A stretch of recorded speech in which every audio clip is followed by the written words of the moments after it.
तो चलिए दोस्तों, वीडियो में आगे बढ़ते हैं और कंपाउंडिंग के बारे में अच्छे से समझते हैं। दोस्तों, अमेरिका के फेमस साइंटिस्ट और इन्वेस्टर बेंजामिन फ्रैंकलिन का पावर ऑफ कंपाउंडिंग के ऊपर बहुत ही फेमस कोट है, money make money and done money that make more money. यानी कि कंपाउंडिंग में पैसा ही पैसे को बनाता है और पैसा जिस पैसे को बनाता है वो पैसा और भी ज्यादा पैसा बनाता चला जाता है। इसे आप ऐसे समझ सकते हैं कि आपका जो बच्चा होगा वो तुरंत ही पैसा कमाना शुरू कर देगा। अभी आप नहीं समझे ना?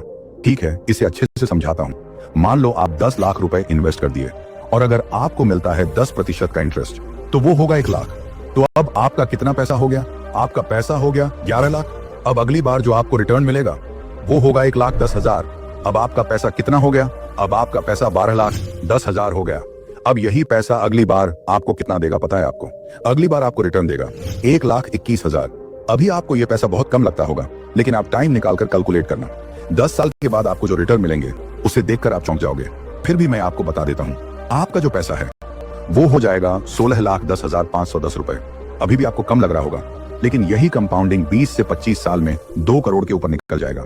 जैसे कि मैंने आपको पहले ही कहा था कि पेड़ जितना बड़ा होता जाएगा वो आपको उतना ही ज्यादा पैसा देता जाएगा। ये प्रोसेस लॉन्ग टर्म में लगातार चलता रहता है और आपका अमाउंट लगातार बढ़ता चला जाता है। शुरुआती टाइम में मिलने वाला रिटर्न आपको बहुत ही कम लगेगा और यही कारण है कि ज्यादातर लोग SIP जैसे इन्वेस्टमेंट को शॉर्ट टर्म में ही छोड़कर चले जाते हैं। वो ये नहीं जानते कि ये छोटा सा दिखने वाला अमाउंट कुछ ही सालों में लाखों या करोड़ों रुपए में कन्वर्ट हो जाएगा। कंपाउंडिंग के पावर को समझने के लिए मैं आपको बचपन में सुनी हुई एक स्टोरी याद कराना चाहता हूँ।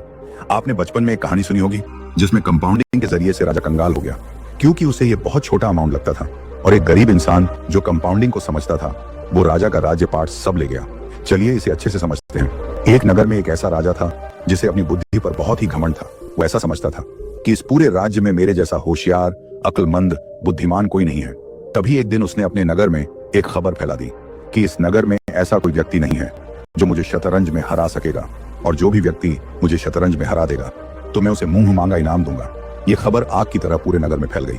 नगर के लोग एक दूसरे से मशवरा करने लगे कि ऐसा कौन है जो राजा को शतरंज में हरा सके। उन लोगों को कुछ समझ नहीं आ रहा था। तभी उस खबर को सुनकर एक बुद्धिमान व्यक्ति उस राजा के राजमहल में आता है और राजा से बोलता है कि हे राजन, मैं तुम्हें शतरंज में हरा दूंगा। ये बात सुनकर उस घमंडी राजा को बहुत गुस्सा आ गया और उसने कहा कि यदि तुम मुझे नहीं हरा पाए तो मैं तुम्हें फांसी पर लटका दूंगा। इस पर बुद्धिमान व्यक्ति ने कहा कि हे राजन, मुझे आपकी यह शर्त स्वीकार है। अब यह खबर नगर के सभी लोगों को पता चल गई कि एक नौजवान राजा को हराने की बात की है और अगर वो नहीं हरा पाया तो राजा उसे फांसी पर चढ़ा देगा। अब उन दोनों के बीच शतरंज का खेल शुरू हो गया और अंत में जीत उस बुद्धिमान व्यक्ति की हुई।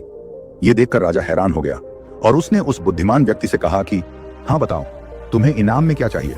जो तुम कहोगे मैं तुम्हें देने के लिए तैयार हूं। उस व्यक्ति ने कहा कि हे राजन, मुझे इनाम में ज्यादा कुछ नहीं चाहिए, बस इस शतरंज के हर एक खाने में सोने का सिक्का चाहिए। लेकिन मेरी शर्त यह है कि हर एक खाने के बाद सिक्कों की संख्या डबल होनी चाहिए। यानी कि पहले खाने में 1 सिक्का, तो दूसरे खाने में 2 सिक्के, तीसरे खाने में 4 सिक्के, चौथे खाने में 8 सिक्के और इसी तरह अगले खाने में सिक्के डबल होते जाने चाहिए। ये बात सुनकर राजा हंसने लगा और बोला, तुम तो बहुत ही मूर्ख निकले। मैंने तो सोचा था तुम कुछ बड़ा मांगोगे। खैर कोई बात नहीं, तुमने जो मांगा है वो तुम्हें जरूर दिया जाएगा। और फिर राजा अपने वजीर को बुलाकर कहता है कि जाओ वजीर, ये इंसान जैसे बोल रहा है उसी तरह इसको सोने के सिक्के दे दो। दोस्तों, हम सभी जानते हैं कि एक शतरंज बोर्ड में 64 स्क्वायर होते हैं। पहले स्क्वायर में 1 सिक्का रखा गया, दूसरे में 2, तीसरे में 4 सिक्के रखे गए, चौथे में 8 और इसी तरह रखते रखते 29वें स्क्वायर पर लगभग 53 करोड़ सोने के सिक्के चाहिए थे और 64वें यानी लास्ट खाने में इतने सिक्के चाहिए थे जो कि राजा के खजाने में ही नहीं थे। ये देखकर राजा का घमंड चूर चूर हो गया। राजा भिखारी बन गया और एक भिखारी की हालत का वो इंसान राजा बन गया। ये होती है कंपाउंडिंग की ताकत। दोस्तों, हमने अभी जो एग्जाम्पल देखा है उसमें हमने रिटर्न को 100% लिया है, जो कि रियलिटी में बिल्कुल भी पॉसिबल नहीं है।